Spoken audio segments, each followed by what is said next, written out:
ਦਰਸ਼ਕੋ break ਤੋਂ ਬਾਅਦ ਤੁਹਾਡਾ ਸਭ ਦਾ ਭਰਪੂਰ ਸਵਾਗਤ ਹੈ। ਹੁਣ ਆਪਾਂ ਗੱਲਬਾਤ ਕਰਾਂਗੇ ਕਿ ਟਰੰਪ ਪ੍ਰਸ਼ਾਸਨ ਨੇ ਉਹਨਾਂ ਕੰਪਨੀਆਂ ਦੇ ਖਿਲਾਫ ਮੁਕੱਦਮੇ ਦਾਇਰ ਕੀਤੇ ਨੇ ਜਿਨ੍ਹਾਂ ਨੇ ਫੇਕ ਕਾਲਸ ਕਰਕੇ ਲੱਖਾਂ ਲੋਕਾਂ ਨੂੰ ਕਰੋੜਾਂ ਡਾਲਰਸ ਦਾ ਝੂਨਾ ਲਗਾਇਆ। ਸੋ ਇਹਨਾਂ ਦੇ ਵਿੱਚੋਂ ਬਹੁਤ ਸਾਰੀਆਂ ਫੇਕ ਕੰਪਨੀਆਂ ਨੇ ਉਹ ਭਾਰਤ ਵਿੱਚ ਨੇ। ਸੋ ਇਸ ਉੱਪਰ ਆਪਾਂ ਹੁਣ ਵਿਚਾਰ ਚਰਚਾ ਕਰਨ ਜਾ ਰਹੇ ਹਾਂ। ਸੋ ਅਸੀਂ ਚਾਹਾਂਗੇ ਕਿ ਤੁਸੀਂ ਸਾਡੇ ਨਾਲ ਇਸੇ ਤਰ੍ਹਾਂ ਹੀ ਬਣੇ ਰਹਿਣਾ। ਦੇਖਣ ਸੁਣਨ ਲਈ ਐਂਡ ਲਿਖਣ ਲਈ ਤੁਹਾਡਾ ਸਭ ਦਾ ਬਹੁਤ-ਬਹੁਤ ਸ਼ੁਕਰੀਆ ਜੀ। ਡਾਕਟਰ ਸਾਹਿਬ ਕੀ ਕਹਿਣਾ ਚਾਹੋਗੇ?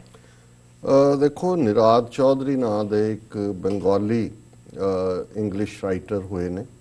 ਲਗਭਗ 99 ਸਾਲ ਦੀ ਉਮਰ 'ਚ ਕੁਝ ਸਾਲ ਪਹਿਲਾਂ ਉਹਨਾਂ ਦੀ ਮੌਤ ਹੋਈ ਔਰ ਉਹ ਕਾਫੀ ਉਹਨਾਂ ਦੀ ਲਿਖਤ ਵੀ ਠੀਕ ਹੁੰਦੀ ਸੀ। ਉਹਨਾਂ ਤੋਂ ਜਿਹੜੇ ਨੇ ਭਾਰਤੀ ਕਾਫੀ ਔਖੇ ਰਹਿੰਦੇ ਸੀ ਕਿਉਂਕਿ ਉਹ ਇੱਕ ਇਮਾਨਦਾਰ ਕਿਸਮ ਦਾ ਟਰੂ ਜਿਵੇਂ ਕੋਈ ਬੰਦਾ ਮਹਿਸੂਸ ਕਰਦਾ ਉਵੇਂ ਗੱਲ ਲਿਖਣ ਦੀ ਕਹਿਣ ਦੀ ਜੁਰਤ ਰੱਖਦਾ ਸੀ ਜੀ।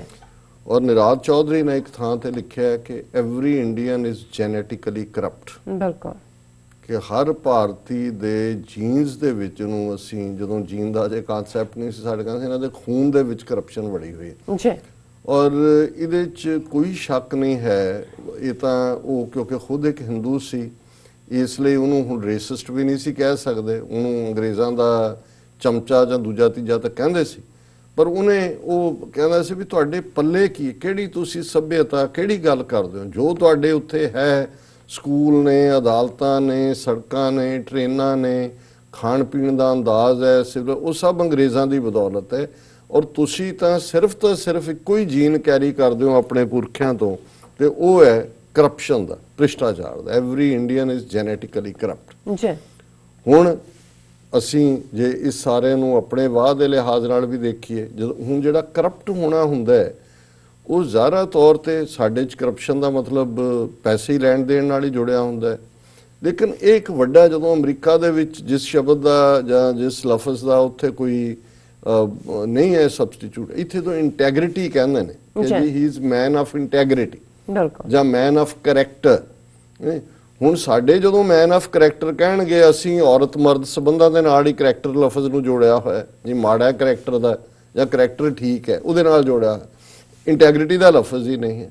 ਹੁਣ ਜਿਹੜੀ ਇੰਟੈਗਰਿਟੀ ਤੇ ਕਰੈਕਟਰ ਹੈ, ਪਹਿਲਾਂ ਤਾਂ ਜਿਹੜੀ ਇੰਟੈਗਰਿਟੀ ਔਰ ਕਰੈਕਟਰ ਹੈ ਉਹ ਦਿਮਾਗ 'ਚ ਹੁੰਦਾ ਹੈ। ਕਰਪਸ਼ਨ ਪੈਸੇ ਦੀ ਤਾਂ ਬਾਅਦ 'ਚ ਹੁੰਦੀ ਹੈ। ਪਹਿਲਾਂ ਤਾਂ ਤੁਸੀਂ ਤੁਹਾਡੀ ਸੋਚ ਦੇ ਵਿੱਚ ਕਿੱਥੇ ਇਮਾਨਦਾਰੀ, ਔਰ ਇਸ 'ਚ ਕੋਈ ਸ਼ੱਕ ਨਹੀਂ ਹੈ ਕਿ ਜਦੋਂ ਤੁਸੀਂ ਕਿਸੇ ਨੂੰ ਦੇਖਦੇ ਹੋ, ਕਿਸੇ ਦਾ ਹੱਕ ਖਾਂਦੇ ਹੋ, ਹੱਕ ਖੋਹਦੇ ਹੋ ਜਾਂ ਕਿਸੇ ਨੂੰ ਐਕਸਪਲੋਇਟ ਕਰਕੇ ਆਪਣਾ ਅਮੀਰ ਬਣਦੇ ਹੋ, ਤੇ ਜ਼ਾਹਰਾ ਤੌਰ ਤੇ ਮੈਂ ਪਿਛਲੇ ਦਿਨਾਂ 'ਚ ਜਦੋਂ ਗੁਰੂ ਨਾਨਕ ਸਾਹਿਬ ਦੇ ਇਹ ਲਫ਼ਜ਼ ਮੇਰੀ ਨਜ਼ਰਾਂ 'ਚੋਂ ਗੁਜ਼ਰੇ, ਹਾਲਾਂ ਬਹੁਤ ਵਾਰ ਅਸੀਂ ਪੜ੍ਹਦੇ ਹਾਂ, ਤੇ ਮੈਨੂੰ ਇਹ ਲੱਗਾ ਕਿ ਵੀ ਅਸੀਂ ਬਹੁਤ ਸਾਰੇ ਅੱਜ ਸਿਰਫ ਤੇ ਸਿਰਫ ਰੱਟਾਬਾਜ਼ੀ ਤਾਂ ਜ਼ਰੂਰ ਕਰਦੇ ਹਾਂ, ਉਸ ਨੂੰ ਦੁਹਰਾ ਦਿੱਤਾ ਜਾਂ ਉਸ ਦੇ ਪਾਠ ਕਰ ਲਏ ਜਾਂ, ਪਰ ਹਕੀਕਤਾਂ ਜਦੋਂ ਗੁਰੂ ਸਾਹਿਬ ਇਹ ਫਰਮਾਉਂਦੇ ਨੇ, ਹੱਕ ਪਰਾਇਆ ਨਾਨਕਾ ਉਸ ਸੂਰ ਉਸ ਗਾਏ, ਗੁਰ ਪੀਰ ਹਾਮਾ ਤਾਂ ਪਰੇ ਜਾਂ ਮੁਰਦਾਰ ਨਾ ਖਾਏ ਜੀ। ਹੁਣ ਜ਼ਾਹਰ ਹੈ ਕਿ ਉਸ ਖਿੱਤੇ ਦੇ ਵਿੱਚ ਉਹਨਾਂ ਹੀ ਲੋਕਾਂ ਨੂੰ ਗੁਰੂ ਨਾਨਕ ਸਾਹਿਬ ਪ੍ਰੀਚ ਕਰ ਰਹੇ ਨੇ, ਉਹਨਾਂ ਨੂੰ ਉਪਦੇਸ਼ ਦੇ ਰਹੇ ਨੇ। ਉਸ ਖਿੱਤੇ ਦੇ ਵਿੱਚ ਗਾਂ ਇੱਕ ਹਿੰਦੂਆਂ ਦਾ ਪਵਿੱਤਰ ਐਨੀਮਲ ਹੈ, ਉਹਨੂੰ ਖਾਂਦੇ ਨਹੀਂ। ਮੁਸਲਮਾਨ ਸੂਰ ਨੂੰ ਨਫ਼ਰਤ ਕਰਦੇ ਨੇ, ਮਜ਼ਹਬੀ ਤੌਰ ਤੇ ਉਹ ਇੱਕ ਡਰਟੀ ਐਨੀਮਲ ਹੈ ਔਰ ਉਸ ਦਾ ਉਹ ਮਾਸ ਨਹੀਂ ਖਾਂਦੇ। ਹੁਣ ਜਿਹੜੀ ਗੱਲ ਹੈ, ਕਿਉਂਕਿ ਹੁਣ ਦੋਨਾਂ ਨੂੰ ਐਡਰੈਸ ਕਰ ਰਹੇ ਨੇ ਔਰ ਉਹ ਕਹਿ ਰਹੇ ਨੇ ਕਿ ਭਾਈ ਇਹ ਤੁਹਾਡੇ ਲਈ ਗਾਂ ਤੁਸੀਂ ਇਸ ਲਈ ਨਹੀਂ ਖਾਂਦੇ ਵੀ ਹਿੰਦੂ ਕੇ ਮੁਕੱਦਸ ਹੈ, ਤੁਸੀਂ ਇਸ ਲਈ ਸੂਰ ਨਹੀਂ ਖਾਂਦੇ ਕਿ ਉਹ ਡਰਟੀ ਹੈ ਔਰ ਮਜ਼ਹਬ ਦੇ ਵਿੱਚ ਬਵਰਜਤ ਹੈ, ਪਰ ਤੁਸੀਂ ਮੁਰਦਾ ਕਿਵੇਂ ਖਾ ਰਹੇ ਹੋ? ਕਰਪਟ ਕਿਵੇਂ ਹੋ ਜੀ? ਤੁਸੀਂ ਦੂਸਰਿਆਂ ਦਾ ਹੱਕ ਕਿਵੇਂ ਖਾਣ ਦੀ ਹਿੰਮਤ ਕਰਦੇ ਹੋ?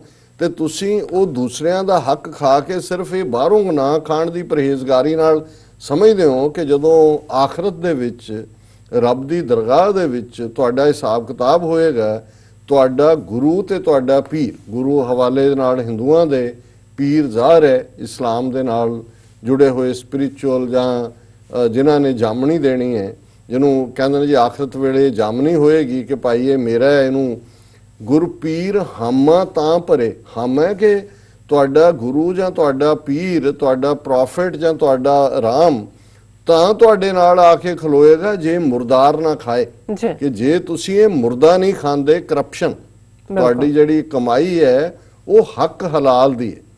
ਹੁਣ ਇਸ ਮੈਸੇਜ ਜੇ ਅਸੀਂ ਦੇਖੀਏ, ਬਾਕੀ ਸਾਰੇ ਮਜ਼ਹਬ ਜਾਂ ਜਿਹੜਾ ਸਾਡਾ ਵਰਤਾਰਾ ਹੈ ਉਹ ਪਾਠ ਕਰਨਾ ਹੈ ਜਾਂ ਨਮਾਜ਼ੀ ਹੋਣਾ ਹੈ ਜਾਂ ਹਿੰਦੂਆਂ ਦਾ ਪੂਜਾ ਕਰਨਾ ਹੈ, ਇਹਦਾ ਅਲਟੀਮੇਟ ਬੇਸ ਤਾਂ ਇਹੀ ਹੈ ਨਾ ਕਿ ਸਾਡੀ ਜ਼ਿੰਦਗੀ ਦੇ ਵਿੱਚ ਇਮਾਨਦਾਰੀ ਹੋਏ, ਜੀ ਸਾਡੀ ਵਰਤੋਂ। ਔਰ ਇਹੀ ਗੱਲ ਗੁਰੂ ਨਾਨਕ ਸਾਹਿਬ ਨੇ ਇੱਕ ਹੋਰ ਥਾਂ ਫਰਮਾਇਆ, ਸੱਚੋਂ ਉਰੇ ਸਭ ਕੋ ਉੱਪਰ ਸੱਚ ਅਚਾਰ, ਕਿ ਟਰੂਥ ਬਹੁਤ ਵੱਡੀ ਗੱਲ ਹੈ, ਪਰ ਅਲਟੀਮੇਟਲੀ ਟਰੂਥ ਤਾਂ ਜੇ ਅਪਲਾਈਡ ਹੋਏਗੀ, ਟਰੂਥਫੁਲ ਲਿਵਿੰਗ, ਸੱਚ ਆਚਾਰ ਹੈ ਕਿ ਤੁਹਾਡੀ ਜ਼ਿੰਦਗੀ ਦੇ ਵਿੱਚ, ਤੁਹਾਡੇ ਵਿਹਾਰ ਦੇ ਵਿੱਚ, ਤੁਹਾਡੇ ਵਰਤਾਰੇ ਦੇ ਵਿੱਚ ਕਿਸ ਹੱਦ ਤੱਕ ਇਮਾਨਦਾਰੀ ਹੈ। ਸੋ ਜਿਨ੍ਹਾਂ ਦੀ ਬਾਰੇ ਨਿਰਾਦ ਚੌਧਰੀ ਨੇ ਜੋ ਕਿਹਾ, ਅਸੀਂ ਉਸ ਨੂੰ ਦੇਖਿਆ ਕਿ ਵੀ ਜਿੱਥੇ ਹਰ ਸੋਚ ਹੀ ਬੇਈਮਾਨੀ ਹੈ, ਗੱਲ ਗਾਂਧੀ ਦੀ ਅਸੀਂ ਕਰਕੇ ਹਟੇ ਹਾਂ ਹੁਣੇ ਜੀ। ਔਰ ਇਹ ਕਾਇਦੇ ਆਜ਼ਮ ਮੁਹੰਮਦ ਅਲੀ ਜਿਨ੍ਹਾਂ ਦੇ ਗਾਂਧੀ ਲਈ ਲਫ਼ਜ਼ ਨੇ, whenever Gandhi has come to meet me, he has come to cheat me, ਕਿ ਮਨ ਦੇ ਵਿੱਚ ਕਪਟ ਛੁਪਾ ਕੇ ਆਇਆ। ਸਿੱਖਾਂ ਤੋਂ ਬਿਹਤਰ ਕੌਣ ਜਾਣਦਾ ਕਿ ਆਮ ਬੰਦੇ ਦੀ ਕਰਪਸ਼ਨ। ਹੁਣ ਗਾਂਧੀ ਨਹਿਰੂ ਦਾ ਕੋਈ ਪੈਸੇ ਦਾ ਲੈਣ ਦੇਣ ਦਾ ਤਾਂ ਸੰਬੰਧ ਨਹੀਂ ਹੈ ਸਿੱਖਾਂ ਨਾਲ। ਗੱਲ ਤਾਂ ਇਹ ਹੈ ਵੀ ਉਹ ਵਾਅਦੇ ਜਿਹੜੇ ਕਦੇ ਵਫਾ ਨਾ ਹੋਏ, ਜਿਹੜਾ ਤੁਸੀਂ ਵਾਅਦੇ ਕਰਦੇ ਹੀ ਇਸ ਲਈ ਹੋ ਕਿ ਤੁਸੀਂ ਮੁੱਕਰਨੇ। ਔਰ ਨਹਿਰੂ ਦਾ ਇਹ ਕੋਟ ਜਦੋਂ ਸਿੱਖ ਉਹਨੂੰ ਵਾਅਦੇ ਦੀ ਯਾਦ ਦਹਾਨੀ ਕਰਵਾਉਂਦੇ ਨੇ ਕਿ ਭਾਈ ਤੁਸੀਂ ਸਾਨੂੰ ਇੱਕ ਪ੍ਰੋਵਿੰਸ ਨਾਰਥ ਦੇਣ ਦਾ ਇਕਰਾਰ ਕੀਤਾ, ਤੇ ਉਹ ਨਹਿਰੂ ਕਹਿੰਦਾ ਹੈ ਕਿ ਸਰਕਮਸਟੈਂਸਿਸ ਹੈਵ ਨਾਓ ਚੇਂਜਡ, ਬਿਲਕੁਲ, ਕਿ ਹੁਣ ਹਾਲਾਤ ਬਦਲ ਗਏ ਨੇ, ਤਬ ਬਾਤ ਔਰ ਥੀ ਅਬ ਬਾਤ ਔਰ ਹੈ। ਹੁਣ ਇਹ ਹੈ ਜਦੋਂ ਅਸੀਂ ਕਰਪਸ਼ਨ ਦੀ ਗੱਲ ਕਰਦੇ ਹਾਂ, ਇਹ ਮੈਂਟਲ ਕਰਪਸ਼ਨ ਹੈ। ਪਰ ਅੱਜ ਜਿਹੜਾ ਸਬਜੈਕਟ ਅਸੀਂ ਹੁਣ ਡਿਸਕਸ ਕਰ ਰਹੇ ਹਾਂ, ਔਰ ਪਹਿਲਾਂ ਇਹ ਸਮਝਣਾ ਜ਼ਰੂਰੀ ਹੈ ਕਿ ਰੋਬੋ ਕਾਲ ਕੀ ਹੁੰਦੀ ਹੈ, ਜੀ, ਕਿਉਂਕਿ ਇਹ ਖਬਰ ਬੇਸ਼ੱਕ ਕੱਲ ਆਈ ਔਰ ਮੈਂ ਇਹਨੂੰ ਡਿਸਕਸ਼ਨ ਦੇ ਲਈ ਕੱਢਿਆ ਸੀ, ਫਿਰ ਦੂਸਰੇ ਟੌਪਿਕ ਹਾਵੀ ਹੋ ਗਏ। ਹੁਣ ਰੋਬੋ ਕਾਲ ਇਹ ਹੈ ਵੀ ਤੁਸੀਂ ਬੈਠੇ ਹੋ ਘਰ 'ਚ, ਇੱਕਦਮ ਜਿਹੜਾ ਹੈ ਤੁਹਾਡੀ ਸਕਰੀਨ ਦੇ ਉੱਤੇ ਨੰਬਰ ਆਉਂਦਾ ਹੈ, ਕਦੇ ਉਹ ਨਾਈਜੀਰੀਆ ਦਾ ਹੈ ਜਾਂ ਕਈ ਵਾਰੀ ਅਨਨੋਨ ਨੰਬਰ ਹੈ ਜਾਂ ਕੋਈ ਹੈ, ਉਹ ਤੁਹਾਨੂੰ ਕਹਿੰਦੇ ਨੇ ਜੀ ਤੁਹਾਡਾ ਬਹੁਤ ਅੱਛਾ ਅਕਾਊਂਟ ਹੈ, ਤੁਹਾਨੂੰ ਇੰਨਾ ਜਿਹੜਾ ਬੈਂਕ ਵੱਲੋਂ ਇਨਾਮ ਮਿਲੇਗਾ, ਤੁਹਾਡਾ ਕ੍ਰੈਡਿਟ ਕਾਰਡ ਵੀ ਮਨਜ਼ੂਰ ਹੋ ਗਿਆ, ਔਰ ਇਸ ਤਰੀਕੇ ਦੇ ਨਾਲ ਸ਼ੁਰੂ ਹੁੰਦੀਆਂ।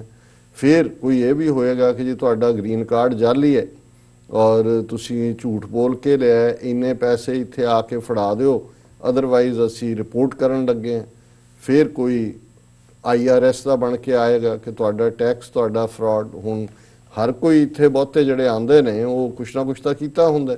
ਫਿਰ ਜਿਹੜੇ ਬੁੱਢੇ ਅਮਰੀਕਨ ਨੇ ਵਿਚਾਰੇ ਓਲਡ ਹੋਮ 'ਚ ਬੈਠੇ ਨੇ, ਦੂਜੇ ਇਹੀ ਨਹੀਂ ਕਿ ਇਹ ਤਾਂ ਮੈਂ ਜਿਹੜੇ ਦੇਸੀਆਂ ਨੂੰ ਰੋਬੋ ਕਾਲਸ ਰਾਹੀਂ ਲੁੱਟਿਆ ਜਾਂਦਾ ਹੈ ਇਹਦੀ ਗੱਲ ਕਰ ਰਹੇ। ਪਰ ਅਦਰਵਾਈਜ਼ ਵੀ ਉਹਨਾਂ ਨੂੰ ਕਿਸੇ ਨੂੰ ਇਹ ਕਹਿ ਕੇ ਜੀ ਬੈਂਕ ਦੇ ਵਿੱਚ ਤੁਹਾਡਾ ਜਿਹੜਾ ਉਹ ਇੱਕ ਐਕਸਟਰਾ ਤੁਹਾਨੂੰ ਰਿਵਾਰਡ ਆਇਆ, ਤੁਹਾਡਾ ਅਕਾਊਂਟ ਐਕਸਲੈਂਟ, ਤੁਹਾਡੀ ਡੀਲਿੰਗ ਹੈ ਔਰ ਅਸੀਂ $20,000 ਜਿਹੜਾ ਤੁਹਾਡੇ ਅਕਾਊਂਟ 'ਚ, ਔਰ ਸਾਨੂੰ ਤੁਹਾਡੀਆਂ ਡੀਟੇਲ ਚਾਹੀਦੀਆਂ। ਉਹ ਸੋਸ਼ਲ ਸਿਕਿਉਰਿਟੀ ਨੰਬਰ ਲੈ ਲਿਆ, ਦੂਜਾ ਲੈ ਲਿਆ, ਉਹਨੂੰ ਕੱਢ ਲਏ ਪੈਸੇ। ਔਰ ਇਹ ਜਿਹੜਾ ਰੋਬੋ ਕਾਲਸ ਅਮਰੀਕਾ ਦੇ ਵਿੱਚ ਜਿਹੜੀਆਂ ਪਿਛਲੇ ਕਈ ਸਾਲਾਂ ਤੋਂ ਇਸ ਲੈਵਲ ਦੇ ਉੱਤੇ, ਔਰ ਕਈ ਵਾਰੀ ਮਲਟੀਪਲ ਕਾਲਸ, ਕੋਈ ਮਿਸਡ ਕਾਲ ਹੋ ਰਹੀ ਹੈ, ਕੋਈ ਦੂਸਰੇ, ਕੋਈ ਉਹਦਾ ਹੋਰ ਕੰਟਰੀ ਦਾ ਓਰੀਜਨ ਦਿਖਾ ਰਿਹਾ, ਕੋਈ USA ਜਾਂ ਤੁਹਾਡੀ ਸਕਰੀਨ ਤੇ ਹੀ IRS ਲਫ਼ਜ਼ ਆ ਰਿਹਾ। ਮਿਲੀਅਨਸ ਆਫ ਸੱਚ ਕਾਲਸ, ਲੱਖਾਂ ਨਹੀਂ ਕਰੋੜਾਂ 'ਚ ਇਹ ਭਾਰਤ ਦੇ ਵਿੱਚ ਜਿਹੜੇ ਕਾਲ ਸੈਂਟਰ ਬਣਾਏ ਹੋਏ ਨੇ ਵੱਡੀਆਂ ਕੰਪਨੀਆਂ ਨੇ, ਉੱਥੋਂ ਓਰੀਜਿਨੇਟ ਹੁੰਦੀਆਂ। ਔਰ ਇਸ ਪੀਰੀਅਡ 'ਚ ਲੱਖਾਂ ਨਹੀਂ ਕਰੋੜਾਂ, hundreds of millions of dollars ਜਿਹੜੇ ਨੇ ਉਹ ਲੋਕਾਂ ਦੇ ਅਮਰੀਕਾ 'ਚੋਂ ਲੁੱਟੇ ਗਏ ਨੇ, ਉਹਨਾਂ ਨੂੰ ਕੰਗਾਲ ਬਣਾ ਦਿੱਤਾ ਗਿਆ। ਔਰ ਜਿਹੜੀ ਬੌਦਰੇਸ਼ਨ ਹੈ, ਇਹ ਜਿਹੜੀ ਅਨਨੋਨ ਕਾਲਸ ਨੇ, ਤੁਹਾਨੂੰ ਪਰੇਸ਼ਾਨੀ, ਔਰ ਦੂਸਰਾ ਉਹ ਇੱਕ ਵੱਖਰੀ ਥਾਂ ਤੇ ਹੈ। ਔਰ ਅਮਰੀਕਨ ਨੇ, ਟਰੰਪ ਐਡਮਿਨਿਸਟ੍ਰੇਸ਼ਨ ਨੇ ਪਿਛਲੇ ਕੱਲ ਇਹ ਫੈਸਲਾ ਲਿਆ, ਇੱਥੇ ਜੇ ਕੋਈ ਇੱਕ ਤੋਂ ਜ਼ਿਆਦਾ ਜਿਹੜੇ ਕੇਸ ਕਰਨੇ ਹੋਣ, ਔਰ ਉਹਨੂੰ ਕਲਾਸ ਕੇਸ ਸੂਟ ਕਹਿੰਦੇ ਨੇ, ਔਰ ਉਹਨਾਂ ਨੇ ਇਹ ਖਬਰ ਹੈ ਕਿ ਟਰੰਪ ਐਡਮਿਨਿਸਟ੍ਰੇਸ਼ਨ ਫਾਈਲਸ ਲਾ suits against overseas call centers mostly from India for making fake robocalls। ਕਿ ਟਰੰਪ ਕਲਾਸ ਕੇਸ ਸੂਟ ਕੀਤਾ ਹੈ, ਮਲਟੀਪਲ ਕੰਪਨੀ ਹੈ ਜਿਨ੍ਹਾਂ ਦੇ ਕਾਲ ਸੈਂਟਰ ਭਾਰਤ ਦੇ ਵਿੱਚ ਨੇ, ਔਰ ਉਹਨਾਂ ਨੇ ਇਹਨੂੰ ਜਿਹੜੀ ਇਸ ਕਿਸਮ ਦੀਆਂ ਕਾਲਾਂ ਰਾਹੀਂ ਤੁਹਾਨੂੰ ਲੁੱਟਿਆ ਜਾਂਦਾ ਹੈ, ਇਹ ਰੋਬੋ ਕਾਲ ਉਹਨੂੰ ਕਹਿੰਦੇ ਨੇ, ਕਿਉਂਕਿ ਰੋਬੋਟ ਤੋਂ ਆਇਆ, ਜਿਵੇਂ ਰੋਬੋਟ, ਕਿਉਂਕਿ ਉਹ ਕੰਪਿਊਟਰ ਦੇ ਕੋਈ ਬੰਦਾ ਬੈਠਾ ਨਹੀਂ ਉੱਥੇ ਕੀਤਾ ਹੁੰਦਾ, ਉਹਨਾਂ ਨੇ ਕੰਪਿਊਟਰ ਦੇ ਵਿੱਚ ਡਾਟਾ ਉਹਨਾਂ ਦੇ ਕੋਲ ਹੈ। ਹੁਣ ਬਹੁਤ ਸਾਰੇ ਈਵਨ ਤੁਸੀਂ ਮੈਡੀਕਲ ਡਾਕਟਰ ਕੋਲ ਜਾਂਦੇ ਹੋ, ਤੁਹਾਡੀ ਮੈਡੀਕਲ ਹਿਸਟਰੀ ਦਾ ਸਾਰਾ ਰਿਕਾਰਡ ਬੰਗਲੌਰ ਦੇ ਵਿੱਚ ਪਿਆ ਹੈ, ਕਿਉਂਕਿ ਉੱਥੇ ਚੀਪ ਹੋਣ ਕਰਕੇ ਸਾਰੀ ਜਿਹੜਾ ਡਾਟਾ ਹੈ ਬੈਂਕਾਂ ਦਾ, ਤੁਹਾਡਾ ਡਾਟਾ, ਤੁਹਾਡੇ ਕ੍ਰੈਡਿਟ ਕਾਰਡਾਂ ਦਾ। ਔਰ ਬਹੁਤ ਵਾਰ ਮੈਨੂੰ ਵੀ ਫੇਸ ਹੁੰਦਾ, ਮੈਂ ਤਾਂ ਜਦੋਂ ਪਹਿਲੇ ਹੀ ਉਹ ਅੰਗਰੇਜ਼ੀ ਵੀ ਬਣ ਕੇ ਆਪਣਾ ਨਾਂ ਕੋਈ ਹੋਰ ਬਣ ਕੇ ਰੋਬਰਟ ਕਰਕੇ ਕਰੇਗਾ, ਮੈਂ ਫਿਰ ਸਾਦਾ ਪੰਜਾਬੀ ਚ ਉਹਨੂੰ ਕਹਿੰਦਾ ਵੀ ਤੂੰ ਔਲਾਦ ਧੋਖੇਬਾਜ਼। ਉਹ ਫਿਰ ਰੱਖ, ਇੱਕ ਤਾਂ ਉਹ ਨੇ ਪਰਸਨਲੀ, ਇਹ ਕੰਪਿਊਟਰ ਜਨਰੇਟਡ ਨੇ ਜਿਨ੍ਹਾਂ ਦੇ ਥੱਲੇ ਕਈ ਵਾਰ ਆਟੋਮੈਟਿਕਲੀ, ਹੁਣ ਤਾਂ ਇਹ ਸਾਹਮਣੇ ਆ ਰਿਹਾ ਵੀ ਕਿਵੇਂ ਕੋਈ ਚੀਜ਼ ਤੁਹਾਡੇ ਫੋਨ 'ਚ ਇੰਸਟਾਲ ਕਰ ਦਿੰਦੇ ਨੇ, ਕੋਈ ਵਾਇਰਸ ਉੱਥੋਂ ਹੀ ਡਾਟਾ ਪਿਕ ਕਰ ਲੈਂਦੇ ਨੇ। ਔਰ ਇਹ ਇੱਕ ਵੱਖਰਾ ਇੱਕ ਸਾਰਾ ਪਾਰਟ ਹੈ ਕਿ ਕਿਸ ਲੈਵਲ ਦਾ ਹੈ।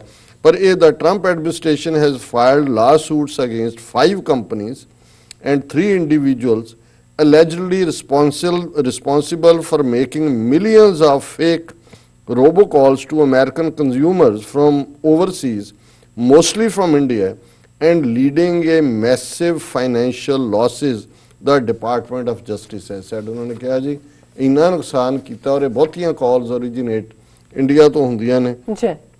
Seeking a restraining order against such call centers and robocalls, the Department of Justice in its class action lawsuit alleged that the companies were warned many times not to carry fraudulent robocalls, including government and business imposter calls, yet they continued to do so and facilitated foreign-based fraud schemes targeting America। उन्होंने कहा कि ये government ਨੂੰ ਵੀ ਕਿਹਾ, ਕਿੰਨੀ warnings ਦਿੱਤੀਆਂ ਨੇ, ਪਰ ਇਹ ਨਹੀਂ ਹਟੇ ਔਰ ਇਹਨਾਂ ਨੇ ਜਿਹੜਾ ਆਮ ਅਮਰੀਕਨਾਂ ਨੂੰ ਇਹ ਟਾਰਗੇਟ ਕਰਕੇ ਬਹੁਤ ਵੱਡੇ ਪੈਮਾਨੇ ਦੇ ਉੱਤੇ ਫਰਾਡ ਕਰ ਰਹੇ ਨੇ। The calls, most of which originated in India, led to massive financial losses to elderly and vulnerable victims around the nation, it said। ਕਿ ਜਿਹੜੇ ਬਜ਼ੁਰਗ ਨੇ ਖਾਸ ਤੌਰ ਤੇ ਔਰ ਜਿਹੜੇ ਵਿਚਾਰੇ ਵਲਨਰੇਬਲ, ਕੋਈ ਅੰਗਰੇਜ਼ੀ ਨਹੀਂ ਆਉਂਦੀ ਜਾਂ 10ਵੀਂ ਤੱਕ ਪੜ੍ਹੇ ਹੁੰਦੇ ਨੇ, ਉਹ ਤਾਂ ਇੱਦਾਂ ਦੇ। ਇੱਥੇ ਵੀ ਮੈਨੂੰ 3-4 ਪਰਸਨਲ ਆਪਣੇ ਲੋਕਾਂ ਦਾ ਪਤਾ ਹੈ ਜਿਨ੍ਹਾਂ ਨੂੰ ਉਹਨਾਂ ਨੇ ਇਹ ਕਹਿ ਕੇ ਕਿ ਜੀ ਇਹ ਤੁਹਾਡਾ ਜਿਹੜਾ ਹੈ ਉਹ ਗ੍ਰੀਨ ਕਾਰਡ ਵਾਪਸ ਲੈ ਲੈਣਾ ਕਿਉਂਕਿ ਤੁਸੀਂ ਉਹਦੇ 'ਚ ਗਲਤ ਐਂਟਰੀ ਕੀਤੀ ਹੈ, ਔਰ ਉਹ ਵਿਚਾਰੇ ਪੈਸੇ ਲੈ ਕੇ ਪਹੁੰਚ ਜਾਂਦੇ ਨੇ ਤੇ ਉੱਥੇ ਕਿਸੇ ਨਾ ਕਿਸੇ ਮੌਕੇ ਤੇ ਕੋਈ ਹੋਰ ਉਹਨਾਂ ਦਾ ਏਜੰਟ ਆ ਕੇ ਲੈ ਜਾਂਦਾ। ਉਹ ਜਿਹੜੀਆਂ ਉੱਥੇ ਫੇਕ ਕਾਲ, ਉਹਨਾਂ ਦੇ ਏਜੰਟ ਇੱਥੇ ਵੀ ਬੈਠੇ ਹੋਏ ਨੇ, ਕੁਝ ਤਾਂ ਅਕਾਊਂਟ 'ਚ ਟ੍ਰਾਂਸਫਰ ਕਰਕੇ ਕੱਢ ਲੈਂਦੇ ਨੇ, ਕੁਝ ਈਵਨ ਇਸ ਕਿਸਮ ਦਾ ਵੀ ਜਿਹੜਾ। ਔਰ ਅਸੀਂ ਇਸ ਸੈਗਮੈਂਟ ਰਾਹੀਂ ਇਹ ਵਾਰਨ ਵੀ ਕਰਨਾ ਚਾਹੁੰਦੇ ਹਾਂ ਕਿ ਕੋਈ ਵੀ ਇਸ ਕਿਸਮ ਦਾ ਜਿਹੜਾ ਹੈ ਉਸ ਨੂੰ ਐਂਟਰਟੇਨ ਨਾ ਕਰਨ, ਔਰ ਇਹ ਬਹੁਤ ਵੱਡੇ ਪੈਮਾਨੇ ਦੇ ਉੱਤੇ। ਔਰ ਉਹ ਤੁਹਾਡੀ ਕਈ ਵਾਰੀ ਬੋਲੀ 'ਚ ਗੱਲ ਕਰਨਗੇ, ਕਈ ਵਾਰੀ ਅੰਗਰੇਜ਼ੀ ਉਹਨਾਂ ਨੇ ਬਣੇ ਹੁੰਦੇ ਨੇ, ਜਦੋਂ ਦੇਸੀ ਹੋਣਗੇ ਫਿਰ ਉਹ ਲੱਗਦਾ ਹੁੰਦਾ ਪੰਜਾਬੀ 'ਚ ਗੱਲ ਕਰ ਰਹੇ ਹੋ, ਕਿਉਂਕਿ ਉਹਨਾਂ ਨੇ ਵਾਸਟ ਰਿਕਰੂਟਮੈਂਟ ਵੀ ਕੀਤੀ ਹੋਈ ਹੈ ਇੱਥੇ ਵੀ ਕਿ ਕਿਵੇਂ ਉਹਨਾਂ ਨੇ ਫੁਸਲਾ ਕੇ ਔਰ ਫਿਰ ਉਹਨਾਂ ਤੱਕ ਜਿਹੜਾ ਉਹ ਸਾਰਾ ਲੁੱਟ ਦਾ ਮਾਲ ਪਹੁੰਚਾਣਾ। One case has been filed against E-commerce National LLC, toll free deals ਅੱਗੇ ਡਿਟੇਲ ਹੈ ਉਹਦੀ ਕਿ ਇਸ ਦੇ ਉੱਤੇ ਇਹ ਜਿਹੜੀ ਹੈ। ਔਰ ਦਾ other case has been filed against global VoiceCom Inc, ਔਰ ਇਹਨਾਂ ਦਾ ਵੀ ਅਗੇਨ ਡਿਟੇਲ ਐਡਰੈਸ ਹੈ। ਔਰ in each case the department of justice sought an order immediately halting the defendants transmission of unlawful robocalls traffic. A federal court has entered a temporary restraining order against the global Voicecom defendants। उन्होंने temporary ये दे देता है federal court ने। फिर इदी थोड़ी detail है क्योंकि बहुत सारे साढ़े viewers जड़े कल्ले शायद अमरीका च नहीं है, सारे यूरोप और सारे पास ही बड़ा स्कैंडल है, और उन्होंने लिए एक जानकारी वाली गल भी होएगी।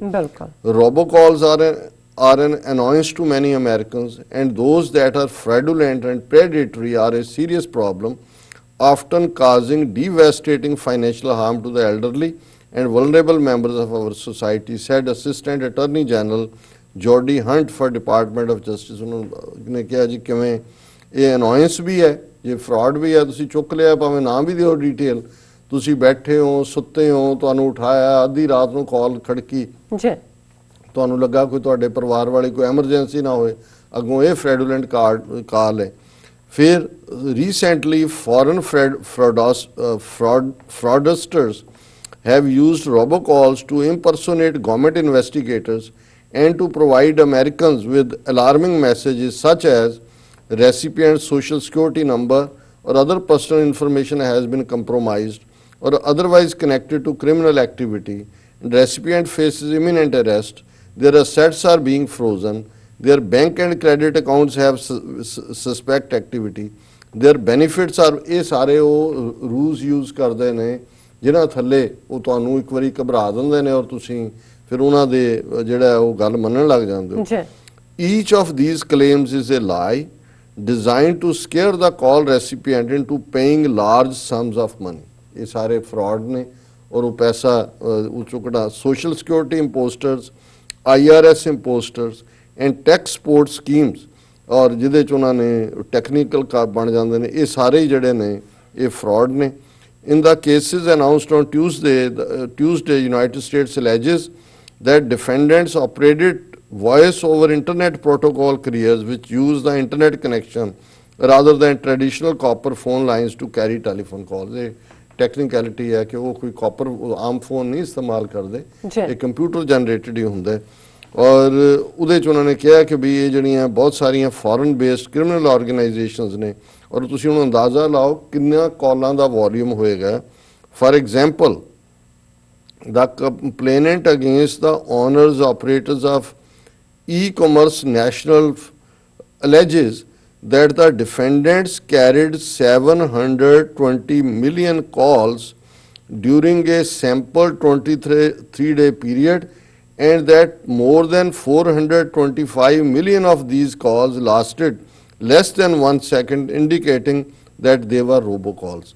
ਕਿ 720 ਮਿਲੀਅਨ ਕਾਲਾਂ 23 ਦਿਨਾਂ ਦੇ ਵਿੱਚ ਆਈਆਂ। ਇਹ ਸੈਂਪਲ ਹੈ ਉਹਨਾਂ ਨੇ ਜਿੱਥੇ ਕੇਸ ਕੀਤਾ ਔਰ ਉਹਦੇ 'ਚ ਜਿਹੜੀਆਂ 425 ਮਿਲੀਅਨ ਨੇ ਉਹ 1 ਸੈਕਿੰਡ ਤੋਂ ਵੀ ਜਿਹੜੀਆਂ ਨੇ ਘੱਟ ਨੇ ਜਿਹੜੀਆਂ ਸ਼ੋਅ ਕਰਦੀਆਂ ਕਿ ਕਿਵੇਂ ਰੋਬੋ ਕਾਲਸ ਆਟੋ ਜਨਰੇਟਡ ਨੇ। ਔਰ the complaint further alleges that many of the 720 million calls were fraudulent and used fake caller ID numbers. ਹੁਣ ਇਹ ਸਾਰਾ ਕੁਝ ਹੀ ਇਸ ਕਿਸਮ ਦਾ ਜੁੜਿਆ ਹੋਇਆ ਹੈ ਔਰ ਇਹ ਜਿਹੜਾ ਇਹਨਾਂ ਸਾਰੇ ਮਾਮਲਿਆਂ ਦੇ ਵਿੱਚ ਹੀ ਉਹਨਾਂ ਨੇ ਕਿਹਾ ਕਿ we we are using all available tools and resources to stop foreign call centre scammers ਕਿ ਅਸੀਂ ਸਾਰੇ ਇਸਤੇਮਾਲ ਕਰ ਰਹੇ ਹਾਂ ਪਰ ਫਿਰ ਵੀ and for the first time there US based enablers from conning elderly and vulnerable victims in New York and throughout the United States। ਔਰ ਉਹਨਾਂ ਨੇ ਕਿਹਾ ਜੀ ਇਹ ਸਾਡੀ ਗਵਰਨਮੈਂਟ ਦਾ ਫਰਜ਼ ਹੈ ਕਿ ਅਸੀਂ ਇਹਨਾਂ ਫਰੈਡੂਲੈਂਟ ਲੋਕਾਂ ਤੋਂ ਉਹਨਾਂ ਨੂੰ ਬਚਾਈਏ ਪਰ ਅਸੀਂ ਇਹ ਸਮਝਦੇ ਹਾਂ ਵੀ ਜਿੱਥੇ ਇਸ ਬੇਈਮਾਨੀ ਦੀ ਲਾਈਨ ਜਿਸ ਬਾਰੇ ਸਾਡੇ ਅਕਸਰ ਉੱਥੇ ਇੱਕ ਅਖਾਣ ਦੁਹਰਾਇਆ ਜਾਂਦਾ ਹੈ ਕਿ ਇੱਥੇ ਸਾਰੇ ਹੀ ਚੋਰ ਨੇ, ਕੋਈ ਬੜਾ ਚੋਰ ਕੋਈ ਛੋਟਾ ਚੋਰ ਔਰ ਇਹ ਇਸ ਲੈਵਲ ਦੇ ਉੱਤੇ ਜਿਹੜਾ ਉੱਥੇ ਬੈਠ ਕੇ ਵੀ ਉੱਥੇ ਤਾਂ ਜੋ ਲੋਕਾਂ ਦਾ ਹਾਲ ਕਰਪਸ਼ਨ ਦਾ ਉਤੋਂ ਥੱਲੇ ਤੱਕ ਜੋ ਉਹਨਾਂ ਨੇ ਬਣਾਇਆ ਹੋਇਆ ਪੈਸੇ ਦੇ ਥੱਲੇ ਜਿਹਦੇ ਥੱਲੇ ਉਹ ਆਪ ਹੀ ਕਹਿਣਗੇ ਕਿ ਬਹਿਨ ਬੜੀ ਨਾ ਭਈਆ ਸਭ ਸੇ ਬੜਾ ਰੁਪਈਆ ਉਹ ਤਾਂ ਉੱਥੇ ਕਰਦੇ ਹੀ ਨੇ ਔਰ ਉੱਥੇ ਬੜੇ ਫਖਰ ਨਾਲ ਜਦੋਂ ਕਿਸੇ ਨੂੰ ਐਨ ਚੂਨਾ ਲਾ ਦੇਣਗੇ ਤੇ ਪੰਜਾਬੀ 'ਚ ਵੀ ਉਹ ਕਹਿੰਦੇ ਨੇ ਅੱਜ ਵੀ ਮੈਂ ਜਿਹੜਾ ਵੀਕਲੀ ਮੇਰਾ ਕਾਲਮ ਸੀ ਮੈਂ ਕਿਹਾ ਵੀ ਇਹ ਤਾਂ ਇਹਦੇ 'ਚ ਯਕੀਨ ਰੱਖਦੇ ਨੇ ਕਿ ਦੁਨੀਆ ਲੁੱਟੋ ਮੱਕਰ ਨਾਲ ਰੋਟੀ ਖਾਵੋ ਸ਼ੱਕਰ ਨਾਲ। ਸੋ ਇਹ ਮੱਕਰ ਦੇ ਨਾਲ ਉਹਨਾਂ ਦਾ ਮੱਕਰ ਇੱਥੇ ਵੀ ਪਹੁੰਚ ਕੇ ਅਮਰੀਕਾ ਦਾ ਟਰੰਪ ਜਾਂ ਅਮਰੀਕਾ ਦਾ ਸਿਸਟਮ ਜਿਹੜਾ ਜਿਹਨੇ ਦੁਨੀਆ ਦੀ ਸੁਪਰ ਪਾਵਰ ਇੱਥੇ ਵੀ ਕਿੰਨੇ ਸਮਝਦੇ ਨੇ ਕਿਸ ਕਿਸਮ ਦਾ ਚੂਨਾ ਉੱਥੇ ਬੈਠ ਕੇ ਲਾ ਰਹੇ ਨੇ ਕਿ ਵੀ ਇਹਨਾਂ ਨੂੰ ਵੀ ਮੁਕੱਦਮਾ ਕਰਨਾ ਪਿਆ। ਹੁਣ ਇਹ ਤੋਂ ਤੁਸੀਂ ਅੰਦਾਜ਼ਾ ਲਾਓ ਵੀ ਸਾਡਾ ਕਿਸ ਕਿਸਮ ਦੇ ਫਰੈਡੂਲੈਂਟ ਲੋਕਾਂ ਦੇ ਨਾਲ ਫਰਾਡ ਸਿਸਟਮ ਦੇ ਨਾਲ ਫਰਾਡ ਜ਼ਹਿਨੀਅਤ ਵਾਲੇ ਲੋਕਾਂ ਦੇ ਨਾਲ ਸਾਡਾ ਵਾਹ ਹੈ। ਜੀ ਡਾਕਟਰ ਸਾਹਿਬ ਤੁਹਾਡਾ ਬਹੁਤ ਬਹੁਤ ਸ਼ੁਕਰੀਆ ਤੁਸੀਂ ਅੱਜ ਸਾਡੇ ਵਿਊਅਰਸ ਨੂੰ ਅਲਰਟ ਕੀਤਾ ਕਿ ਫੇਕ ਕਾਲਸ ਤੋਂ। ਸੋ ਇੱਥੇ ਲੈਣੇ ਆ ਬ੍ਰੇਕ ਤੋਂ ਪਹਿਲਾਂ ਅਸੀਂ ਆਪਣੇ ਦਰਸ਼ਕਾਂ ਤੇ ਸਰੋਤਿਆਂ ਨੂੰ ਅਪੀਲ ਤੇ ਬੇਨਤੀ ਫਿਰ ਦੁਬਾਰਾ ਕਰ ਦਈਏ ਕਿ ਵਿਊਅਰਸ ਜਿਸ ਤਰ੍ਹਾਂ ਕਿ ਤੁਸੀਂ ਜਾਣਦੇ ਹੋ ਕਿ TV84 ਇੱਕ ਪੰਥਕ ਚੈਨਲ ਹੈ। TV84 ਸਿੱਖਾਂ ਕਸ਼ਮੀਰੀਆਂ ਤੇ ਭਾਰਤ ਦੀਆਂ ਨਾਰਥ ਈਸਟ ਸਟੇਟਾਂ ਦੇ ਲੋਕਾਂ ਦੇ ਸਵੈ ਨਿਰਣੇ ਦੇ ਹੱਕਾਂ ਦਾ ਹਾਮੀ ਹੈ। ਅਸੀਂ ਚਾਹਾਂਗੇ ਕਿ ਤੁਸੀਂ TV84 ਦੀ ਚੜ੍ਹਦੀ ਕਲਾ ਲਈ ਵੱਧ ਤੋਂ ਵੱਧ ਡੋਨੇਟ ਕਰੋ। ਡੋਨੇਟ ਕਰਨ ਲਈ ਸਾਡੀ ਵੈਬਸਾਈਟ TV84.tv ਤੇ ਜਾ ਕੇ ਪੇਪਲ ਦੀ ਵਰਤੋਂ ਕਰਕੇ ਵਨ ਟਾਈਮ ਡੋਨੇਟ ਕਰ ਸਕਦੇ ਹੋ, ਮੰਥਲੀ ਡੋਨੇਟ ਵੀ ਕਰ ਸਕਦੇ ਹੋ। ਤੁਸੀਂ TV84 ਦੇ ਨਾਮ ਤੇ ਚੈੱਕ ਬਣਾ ਕੇ ਸਾਨੂੰ ਮੇਲ ਵੀ ਕਰ ਸਕਦੇ ਹੋ ਸਾਡੇ ਇਸ ਪਤੇ ਤੇ 36-01 37th Avenue, Long Island City, New York 11101 USA ਜਾਂ ਫਿਰ ਤੁਸੀਂ ਸਾਨੂੰ ਫੋਨ ਰਾਹੀਂ ਵੀ ਸੰਪਰਕ ਕਰ ਸਕਦੇ ਹੋ ਸਾਡੇ ਫੋਨ ਨੰਬਰ ਤੇ 5164060694। Thank you so much viewers। ਤੁਸੀਂ ਕਿਤਨੇ ਜਾਣਾ ਮਿਲਦੇ ਹਾਂ after this short break।